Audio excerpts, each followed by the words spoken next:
Hello and welcome to the Life Tools podcast. In school, we learned history and algebra, foreign languages and chemistry, but nobody taught us tools for life. How do we deal with self-doubt? What are beliefs and how do they influence us? How do we find ourselves when we feel lost? And how do we make a healthy decision? Many people learn these things much later in life, after 3, 4, even 5 decades of existence, and often the hard way. For a few, like myself, I had to learn them very early.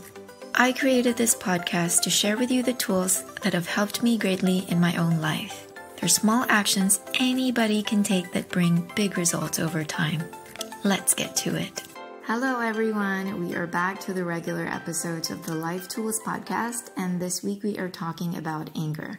This is an emotion that took me a very long time to understand and to make peace with.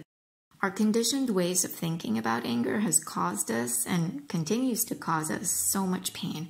So today I want to share with you what I have learned in my personal life about it, and my hope is that it helps you too. To give you some background, in my childhood I was around people who were chronically angry. It was very difficult for me.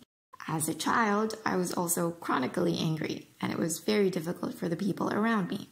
Ironically, this emotion that was very common, so common in fact that it was a part of our daily life, was also so demonized, so unwelcome. My first foray into understanding the psychology of anger must have been in my early teens when I found a book at my parents' house on anger management. It was specifically written for adults, so some of the things in there didn't speak very well to me. I did not find specific tools that could help me in my particular situation in my particular teenage world. Still, I thank the universe for dropping that book in my lap because that was the first time in my life that I understood that anger is not just anger, that there is something behind it. In society, we think of anger as bad and of angry people as selfish or entitled or unreasonable. We shut children up when they're mad that they have to take their bath right now when they would rather continue playing. When we accidentally spill coffee on a rug and the owner gets angry, we get upset and say, "This person's blowing things out of proportion, it's just a stain." We also criticize ourselves when we get angry. When someone cuts us off during a meeting and this causes us to feel anger, we tell ourselves it's a small thing, it's not appropriate to be angry. But this attitude doesn't serve anyone. It's actually doing us more harm than good because denying anger does not make it go away. Fearing or hating or making an enemy out of anything only gives it more power over us. Instead, we could seek to understand it. I grew up believing that anger is the direct and necessary result of an external event. But what I came to understand over time is that it is in fact the result of my perception of the event as a threat. Especially if this threat is one I feel I cannot get rid of at will, and so I'm forever stuck here, and hell, I don't want this. So basically, if A represents the event and B the perception of the event as a threat, then it is not A equals anger, but A plus B that equals anger. And just to clarify, when I say threatening, I don't mean only the stuff we consider to be threatening, like physical harm or someone saying they'll do something to us if we don't give them what they want. In this context, threatening means anything that prevents us from being in a state of well-being. Because I like real-life examples, I'll give you one. One of the things I hate the most is people being late. Even more so if they don't update me that they're going to be late. How is this a threat to my well-being? It's a threat because I'm someone who plans my day. I have 5 million things I want to do, and 30 minutes spent waiting for someone is 30 minutes I could have spent on one of those 5 million things. This feeling that I have wasted my time creates frustration, which is not a state of well-being. If the person tells me ahead though that given traffic conditions they will probably be late, then I won't be angry, because I will come prepared with a book to read or a journal to fill or work to do. There is no perceived threat. Therefore, there is no anger.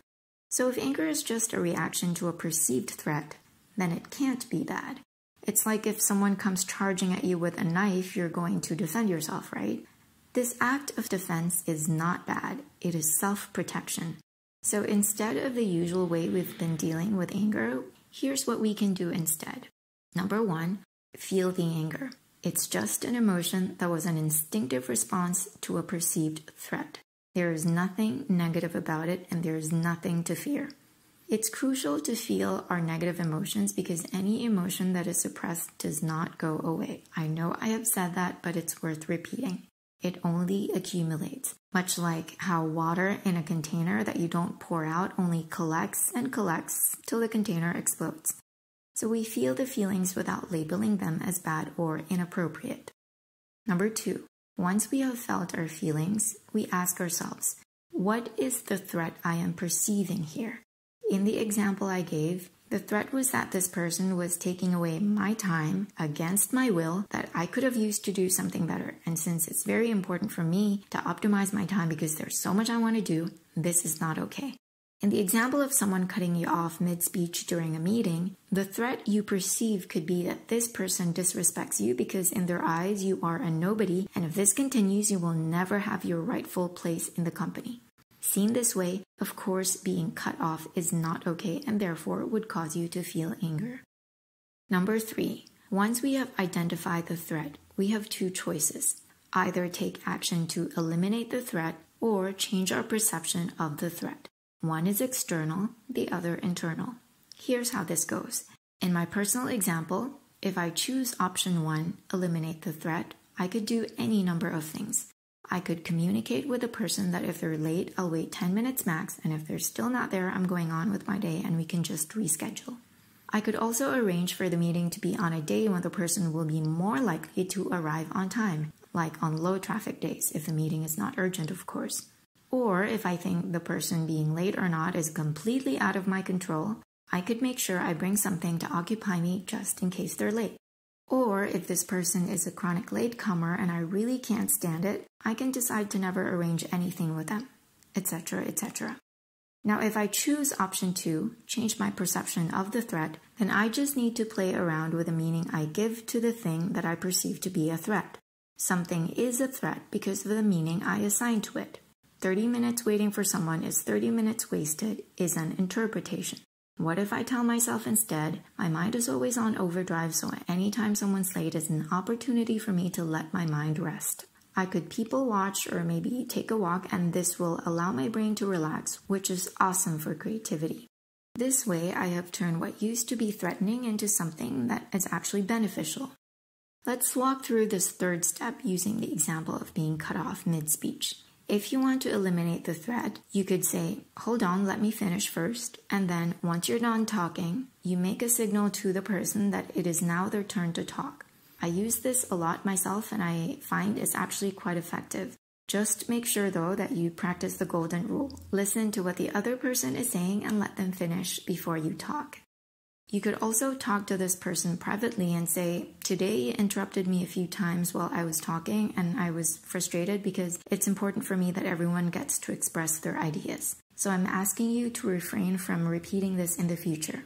If this person is your superior and it's too scary for you to speak up, even though my personal advice is you still speak up, then you could change your perception of the behavior. You could decide that it doesn't mean anything about you, especially not that you are insignificant. That's just the way the person is. It's who they are, and who they are is the product of their personality and personal history.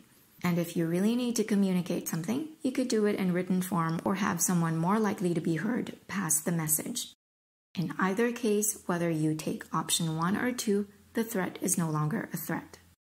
I share these tips with you this week because I've recently been feeling a lot of anger myself, and I've had to practice this in my own life, and they really, really help.